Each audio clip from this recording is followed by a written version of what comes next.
श्री भक्तमाल कथा सुनने वाले सभी श्रोताओं को जय श्री कृष्णा, जय श्री राधे। आज हम श्री मत्स्य भगवान के अवतार की कथा कहने जा रहे हैं। नमः कारण मत्स्याय प्रलयाब्धिचराय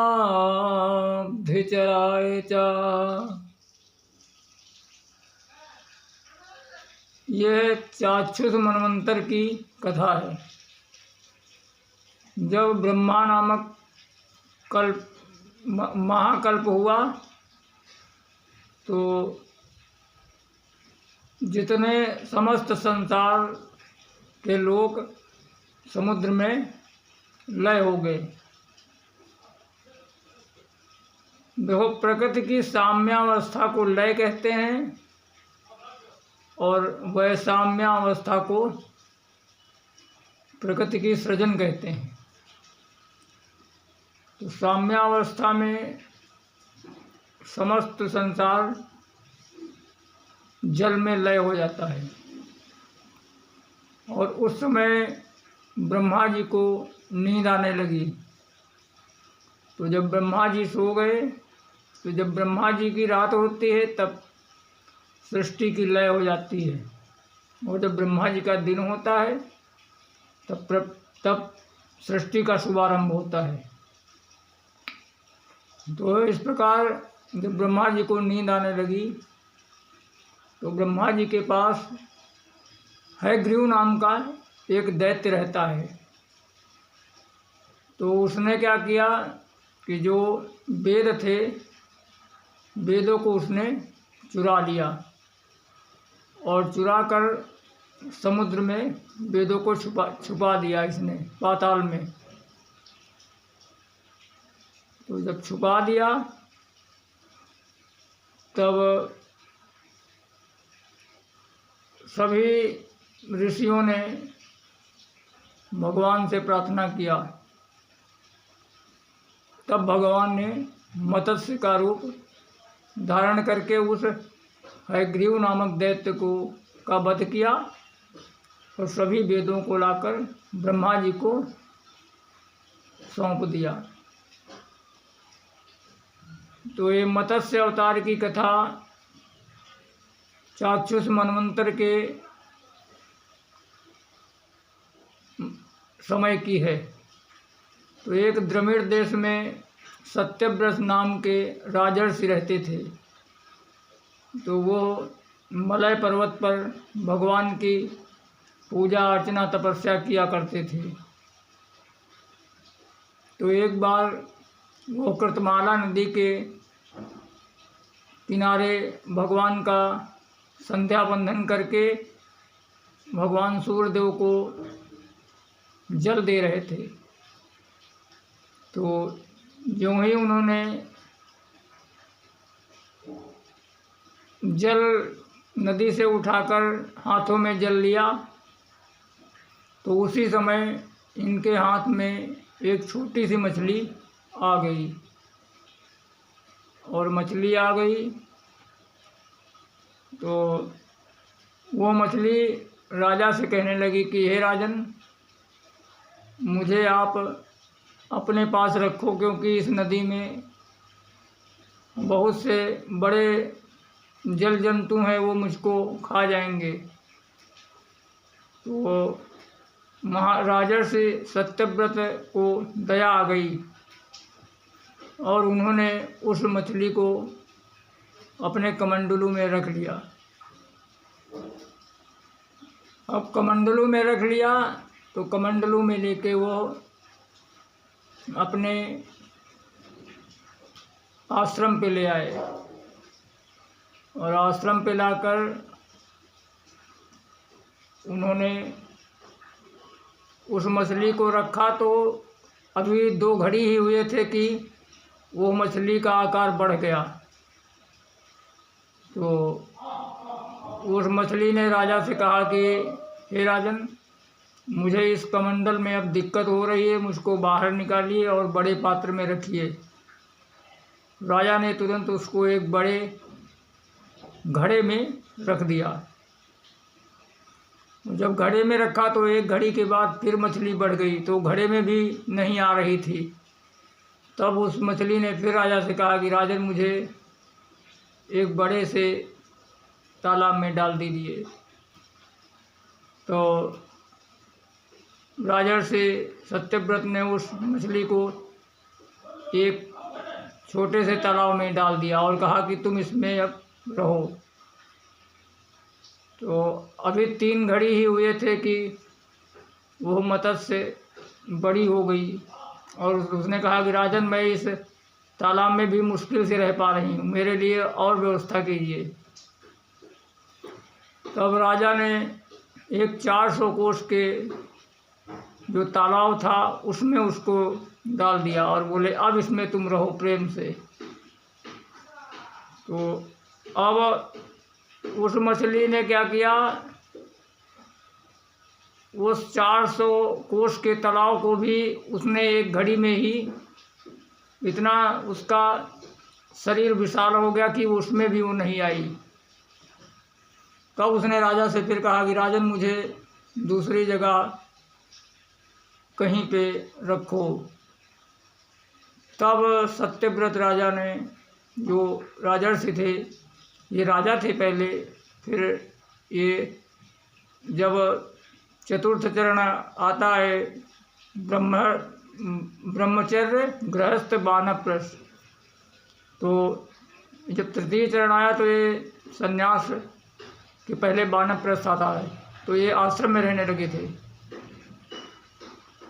तो इन्होंने उस मछली से कहा कि हे मत्स्य धारी, अब मैं आपको पहचान गया हूँ, आप साक्षात भगवान हरि ईश्वर ही हैं और आप मेरे ऊपर कल्याण करने के लिए आए हैं।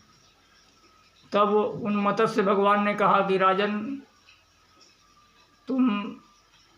तुम्हारी सत्य निष्ठा और तपस्या के कारण मैं तुमको ये बताने आया हूँ कि आज के 7वें दिन ये समस्त पृथ्वी सहित जितने लोग हैं सब जल में डूब जाएंगे और आप उस जल में एक आपको नौका मिलेगी और उस नौका में आप समस्त सप्तऋषियों को और जितने भी पृथ्वी की समस्त सूक्ष्म जीवों के साथ और जितनी भी औषधियाँ हैं और जितने भी बीज हैं धान्य के, वो सब लेकर आप उस नौका में चढ़ जाना और उस नौका का रस्सी के रूप में बासुकी नाग तुमको मिलेंगे और उस नौका से बासुकी नाग को बांधकर और तब मेरा जो मत्स्य अवतार है उसमें उस मत्स्य के जो सिर में सींग होगा स्वर्ण में, उसी सींग में बांध देना और फिर मैं प्रलय पर्यंत तुम्हारी रक्षा करूँगा और तुम्हें दिव्य आत्म तत्व और ब्रह्म ज्ञान का उपदेश दूंगा। इतना कहकर मत्स्य भगवान सागर में चले गए। और अब मत्स्य भगवान के बताए हुए समय का जब 7वां दिन आया तो समस्त जितने धरती थी और जितने भी लोग थे वो सभी लोग डूब गए।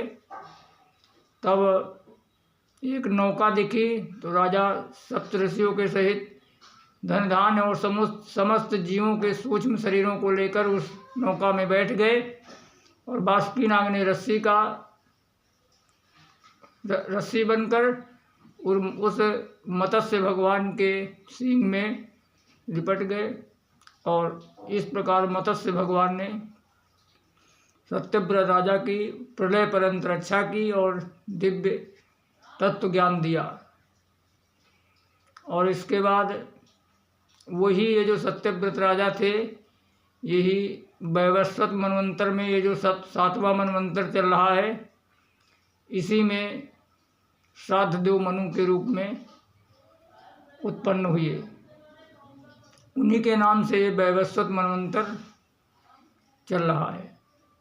तो ये सत्यव्रत राजा वही थे और भगवान ने इनकी मत्स्य रूप में रक्षा की। और एक कथा और आती है पद्म पुराण में। ये जो समुद्र था उसका एक पुत्र था, उसका नाम था शंखासुर।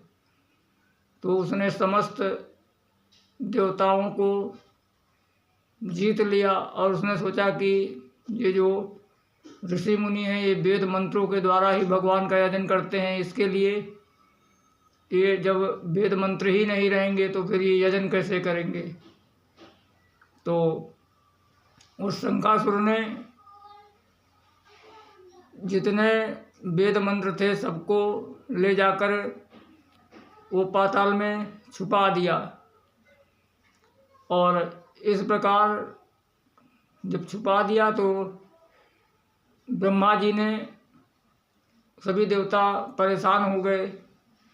तब ब्रह्मा जी ने कार्तिक की प्रबोधिनी एकादशी को भगवान विष्णु के पास जाकर उनसे प्रार्थना की कि प्रभु इस शंखासुर से सभी को बचाइए, इसने समस्त वेद समुद्र में डाल दिए हैं। तो भगवान ने ब्रह्मा को कहा कि मैं विंध्याचल पर रहने वाले कश्यप मुनि के कमंडल में आकाश से मछली के रूप में गिरूंगा और फिर वो मुझको कमंडल से तालाब में रखेंगे और तालाब में से फिर सागर में छोड़ देंगे। तो फिर उसके बाद मैं शंखासुर का वध कर दूंगा। तो वही भगवान शंखासुर को मारने के लिए मत्स्य का रूप धारण करके आए और उस शंखासुर को मार दिया। तथा भगवान ने सभी ऋषियों को आदेश दिया कि समुद्र में वेद बीज सहित पड़े हैं और उन सबको ढूंढ के लाओ। तो जिन जिन ऋषियों ने जो जो मंत्र ग्रहण किए उन्हीं ऋषियों के नाम से वेद मंत्रों की शाखाएं चली और उन्हीं की शाखाएं आज भी उनकी शाखाएं आज भी प्रसिद्ध हैं। कुछ वेद मंत्रों को जालाव्रत मत्स्यों ने ग्रहण किया तो उन वेदों के नाम मछलियों के नाम से पड़े। तथा इस प्रकार भगवान ने समस्त ऋषियों और वेद और यज्ञ सभी को भगवान ने सभी की रक्षा की और सब वेदों को ब्रह्मा जी को फिर दोबारा सौंप दिया। तो इस प्रकार भगवान ने मत्स्य अवतार धारण करके पृथ्वी की और समस्त जितने भी ऋषि हैं, ऋषियों की और वेदों की, समस्त धन धान्य की भगवान ने रक्षा किया। तो ये मत्स्य भगवान की कथा है। बोलो मत्स्य भगवान की जय। और पद्म पुराण में एक कथा और भी है कि जो दिति थी उनके बहुत से दैत्य पुत्र थे। उनमें जम्ब था, मकर था, हिरणाक्ष था, हयग्रीव था। तो जो मकर नाम का दैत्य था वो एक बार ब्रह्मलोक में गया और उसने ब्रह्मा जी को माया के द्वारा मोहित करके और वहाँ से वेद चुरा कर भाग गया और वेदों को पाताल में छुपा दिया। तब जब वेदों को पाताल में छुपा दिया तो जितना समस्त संसार था वो धर्म शून्य हो गया। धर्म शून्य हो गया तब ब्रह्मा जी ने भगवान विष्णु जी के पास जाकर प्रार्थना की। तब भगवान विष्णु ने मत्स्य अवतार रूप धारण करके उस मकर नामक दैत्य को अपने थूथुन से मार डाला और समस्त वेद और उनके अंग उपंगों को लाकर ब्रह्मा जी को दिया। तो इस प्रकार भगवान ने उस दैत्य को मारकर ब्रह्मा जी को वेदों की रक्षा की और ब्रह्मा जी को दिया। तो भगवान के अवतार, अनेकों अवतार होते हैं समय समय पर, और भगवान अनंत हैं। हरि अनंत हरि कथा अनंता, कहाँ सुनहि सब विधि सब संता। तो भगवान की अनंत कथाएं हैं और अनंत कल्पों का भेद है। अनेक कल्पों में भगवान के अनेक अवतार होते हैं और भगवान की अनेक रहस्यमय लीलाएं होती हैं। तो इन सबको सत्यवत मानना चाहिए, क्योंकि सभी लीलाएं भगवान की सत्य होती हैं। भगवान का अवतार का कोई एक प्रयोजन नहीं रहता है। भगवान का अवतार होता है साधु सज्जन पुरुषों पे कृपा करने के लिए और दुष्टों का संहार करने के लिए। देखो, भगवान के जो दैत्य और देवता, ये सब भगवान के ही पुत्र हैं। तो भगवान दैत्यों को दंड के द्वारा, जब पिता का पुत्र उदंड हो जाता है तो पिता उसको दंड देता है। तो जब दंड देता है तो पिता को दुख तो होता ही है, लेकिन उसके कल्याण के लिए ही दंड देता है। तो इसी प्रकार समस्त संसार भगवान का पुत्र है और जितने जीव हैं सब भगवान के पुत्र हैं। अमृतस्य पुत्र, भगवान अमृत हैं और उसी के ये सब पुत्र हैं। भगवान के जितने भी जीव हैं सभी भोग्य हैं और भगवान भोक्ता है। अहम अन्ना तुम अन्नादा। जीव सभी भगवान के भोग्य हैं और भगवान ही समस्त जीवों के भोक्ता हैं। लेकिन जब हम अहंकार में आकर खुद को भोक्ता मानने लगते हैं तभी माया में फंस जाते हैं। और हमको देखो, जो संसार में रहे और माया से मुक्त रहे वो है महात्मा, और जो माया से लिपटा रहे और जिसको माया नचाए वो है जीवात्मा, और जो माया को भी नचाए वो है परमात्मा। तो इस प्रकार हमको मायापति भगवान की जब हम शरण ग्रहण करेंगे तो माया हमारा कुछ नहीं कर पाएगी, क्योंकि मायापति भगवान है। जब हम भगवान की शरण ग्रहण करेंगे तो फिर माया से हमको भगवान अभय कर देंगे। भगवान कहते हैं कि ऐसा गुणवती माया ऐसाम बलवती मम माया दुरत्यया। तो जीव कहता है कि भाई इस माया को भगवान आप मार दो। तो कहते हैं मैं माया को नहीं मार सकता, क्योंकि माया भगवान की शक्ति है। तो फिर तो कहते हैं कि तुम मेरी शरण में आ जाओगे। तो जब मेरी शरण में आ जाओगे तो फिर माया तुमको कुछ नहीं करेगी। माम एव प्रपद्यन्ते, माम एव, भगवान कहते हैं केवल मैं ही, मेरे ही शरण में आओगे तभी माया ताम तरन्ते। माम एव प्रपद्यन्ते मायाम ताम तरन्ते, माया ताम तरन्ते। वो माया उनको कुछ नहीं करेगी, वो माया से पार हो जाएंगे। तो इस प्रकार हमको सब छोड़कर भगवान की शरण लेना चाहिए। जय श्री कृष्णा, जय श्री राधे। इस प्रकार मत्स्य अवतार की कथा है, बहुत ही सुंदर कथा है। जय श्री कृष्णा, जय श्री राधे।